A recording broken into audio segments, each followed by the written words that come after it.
For over a year and a half, I just kept saying something is wrong with me. I went for my yearly exam with my nurse practitioner, and she's like, is anything else going on? I said, I can't, something is wrong with me. She's like, can you give me more symptoms? I said, I just have this impending feeling of doom.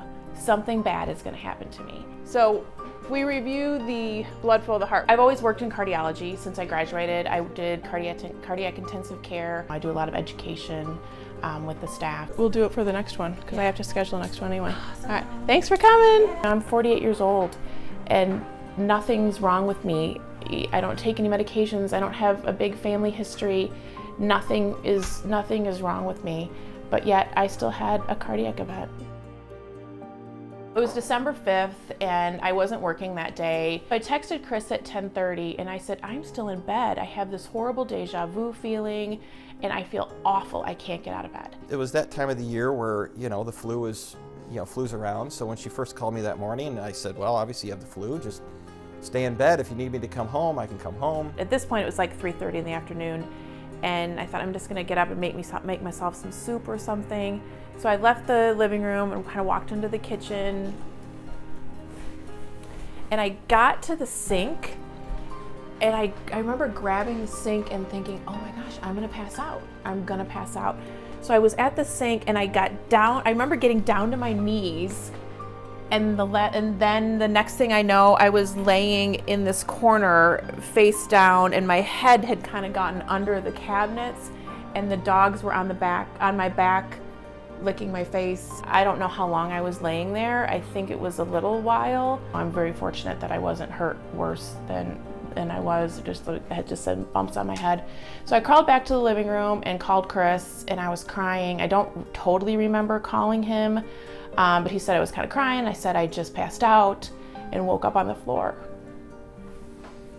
When I got here, I knew something was off. She just kept wandering around and wandering around. I remember having my coat on and I was walking around and he's like, where are you going? I said, I don't know. I don't know where I'm going.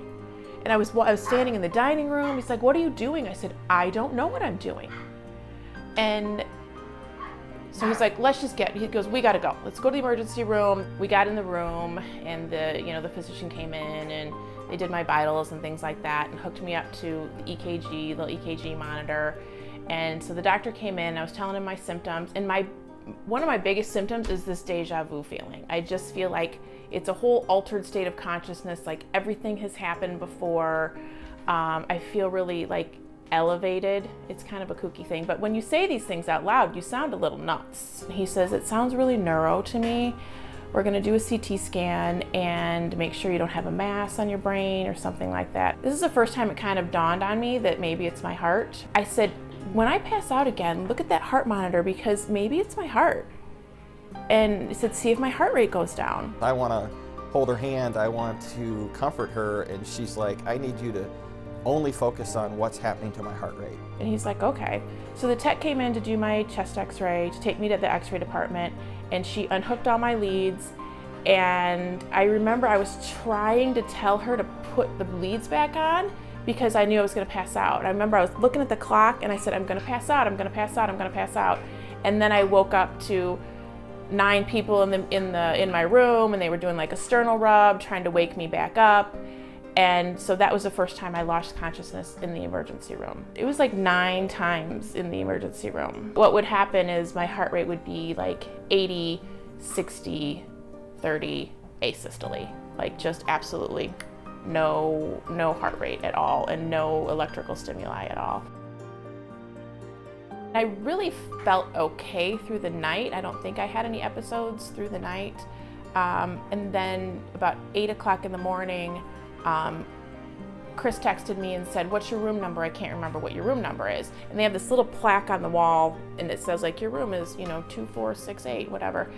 And I was trying to look at it and I was trying to read it and I had my phone in my hand because I was trying to text him and I couldn't see the numbers. I had left and I was in the parking lot of Genesis walking upstairs when basically all that happened. I woke up to a room full of 15 people and they were doing chest compressions because I flatlined for 39 seconds. And they called a code blue and the code team was there. When I basically made it up to her room, there's 15 people in her room. And I was like, well, obviously everybody's saying goodbye, because she thought that morning, hey, I'm gonna get discharged, let's get going. But then I saw the crash cart, and I realized, okay, this was a bigger deal than what I had originally thought.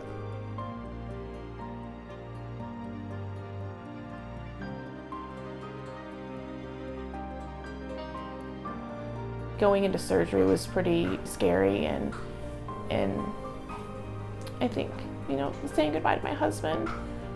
I mean, at that point, really, I was safer than I had been, but it was tough.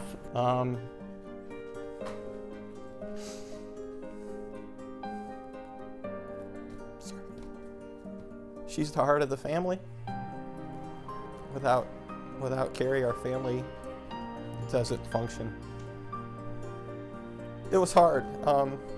Again, I trusted her physicians. I trusted all the people that were going to be in the cath lab that were going to be taking her, but she did not make it any easier on me. She kept saying, I probably won't make it through this, and she's telling me, you can remarry. So she certainly didn't make it easy to say goodbye when she's telling me, I don't think I'll come out of this thing. And I was just so mad. I was so mad that this was my reality. You know, I got into the cath lab, and I remember moving over to the table, and I was looking at all the nurses. I'm like, this is not supposed to be me. Like, I do your job. I was you. I can't believe this is happening. But I'm so blessed that I have a second chance.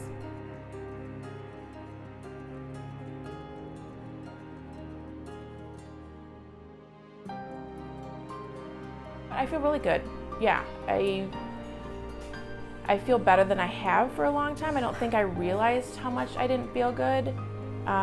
So yeah, I've tried to, you know, start exercising more and doing more things. We have a house down at the Lake of the Ozarks, and I learned to wake surf, and trying to embrace the fact that I feel good again. She's great. She's moving on with life. Nothing stops her. She works harder than I think she ever has. She constantly likes to overdo on things, so she'll take on more and more things, but she hasn't let her stop her one bit, which is exactly what I had hoped. When I was thinking about doing this video and having to kind of tell my story, I struggled because I wasn't like warm and fuzzy and thankful and grateful and blessed right away. I was mad. I was mad, and I was crabby, as people in the hospital and people that took care of me can attest to. I was not happy at all. I was signing the consent for the pacemaker, and I was like, you've got to be kidding me. This is crazy. How is this happening to me? This is crazy. I'm not doing it. I'm not doing it. I felt like maybe if I didn't sign it, I wouldn't have to have it, and I would just go back to being normal. But I was mad, and I think it's okay to be mad, because we should be mad. This is affecting 1 in 3 women. We should be mad, and we should be mad enough to do something and to support the American Heart Association and donate for this Go Red event and support each other as women. Why do I go red? I think I did before because as a nurse, I saw how it affected families and people, and it's always been important to me. And now, obviously, it's important to me because I am a patient. How amazing is it that we have this huge event that is focusing on women and supporting women and putting women's health at the forefront?